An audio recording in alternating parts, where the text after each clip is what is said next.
देते हैं उजाले मेरे सजदों की गवाही, देते हैं उजाले मेरे सजदों की गवाही। मैं छुप कर अंधेरों में इबादत नहीं करता, दुनिया में कतील उसका मुनाफिक नहीं कोई, जो जुल्म तो सहता है बगावत नहीं करता।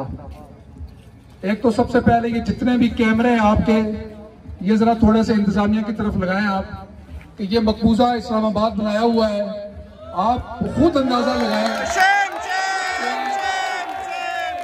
एक इससे पिछले साल के मैं आपको बताता हूं कि जब हमने मुस्लिम तलबा महाज से लेकर अपारा चौक के अंदर किया, उस वक्त इंतजामिया का एक बंदा मेरे पास आया और आकर ये कहा कि शेख शीर साहब उस वक्त वजीर दाखिला होते थे, इन्ना लिल्लाहि व इन्ना इलैहि राजिऊन, आज बेचारे के अपने हालात नहीं है।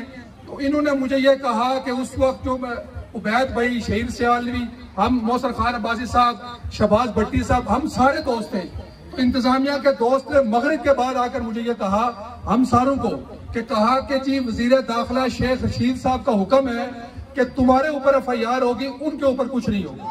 और आज की सूरत वही है कि इंतजामिया समझ रही है कि ये कोई आज का दिन है। भाई ये अलामती एहतजाज है। अगर आपने मेरे किसी एक कारकुन पर भी डंडा मारा, मैं गिलगित से कराची तक पूरा पाकिस्तान बंद करूंगा।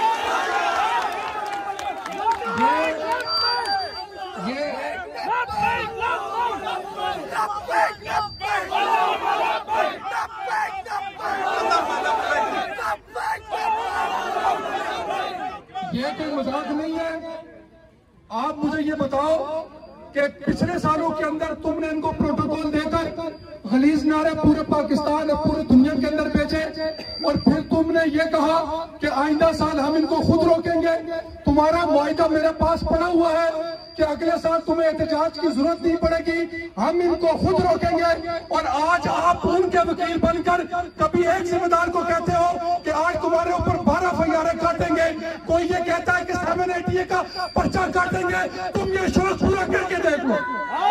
ये तो बात है कि आप बजाय ये करने के कि आप इस्लामाबाद के अंदर इन दहशतों को कहो कि क्या किसी मुल्क के अंदर भी अमेरिका के व्हाइट हाउस के सामने तुम जाकर आजाद देकर दिखाओ, उनके कानून के मुताबिक नहीं है। तुम हमारे मुल्क के अंदर इस्लाम के नाम पर बनने वाले मुल्क के अंदर तुम कहते हो कि मैं अपने खामद के साथ नहीं जुड़ना चाहती, मैं अपने खामद का मुंह काला करूंगी, मैं शादी नहीं करूंगी, मुझे तलाक चाहिए, मैं नंगी होकर घूमूंगी। तो फिर चोर को इजाजत दी जाए कि वो सरेआम चोरी करे। ये क्या बात हुई भाई? आपके सामने ये नौजवान एक्शन का रिएक्शन है, आप एक्शन को तहफ़्फ़ुज़ दे रहे, रिएक्शन तो आप कह रहे कि हम आपको तंग करेंगे।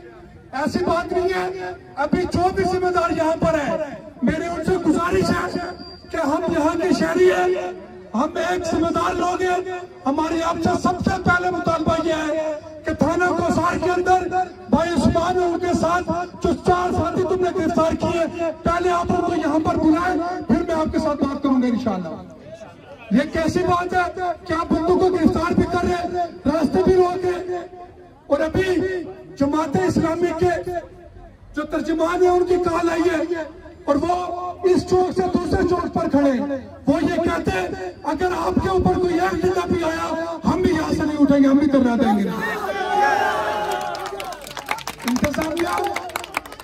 इंतजामिया से मैं ये गुजारिश करूंगा कि उस वक्त तक बात नहीं होगी जब तक कोसार थाने के अंदर से भाई उस्मान और वो सारे दोस्त नहीं आ सकते। दूसरी बात यह है कि सारे दोस्तों से मैं गुजारिश करूंगा कि हमारा जो मकसद था वो ये था कि इस पाकिस्तान का जो 8 लाख मुसलमानों ने कुर्बानियां दी थी वो इस्लाम का नाम पर दी थी।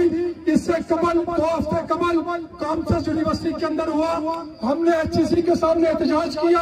वहां के जिम्मेदार कह रहे थे कि हम आपसे शर्मिंदा हैं कि मुसलमान मुल्क के अंदर ये कैसा सवाल पूछा गया। आज भी हम ये कहते हैं कि उन 8 लाख मुसलमानों के साथ बेवफाई न की जाए। पाकिस्तान इस्लाम के नाम पर हासिल हुआ था, MSO पाकिस्तान और मुस्लिम तलबा महाज पाकिस्तान इस पाकिस्तान के दिफा को अपना ईमान समझते हैं। पाकिस्तान हमारा ईमान है, हम पाकिस्तान के लिए जाने कुर्बान कर लेंगे, लेकिन खुदा की कसम पाकिस्तान के आइन, पाकिस्तान के कानून और इस्लामी तालीमात की जो खिलाफ वर्जी करेगा हम भरपूर एहतजाज करेंगे इंशाअल्लाह। आप सारे दोस्त यहाँ पर बैठकर धरना दें। सारे दोस्त बैठे। जीना होगा मरना होगा, जीना होगा मरना होगा।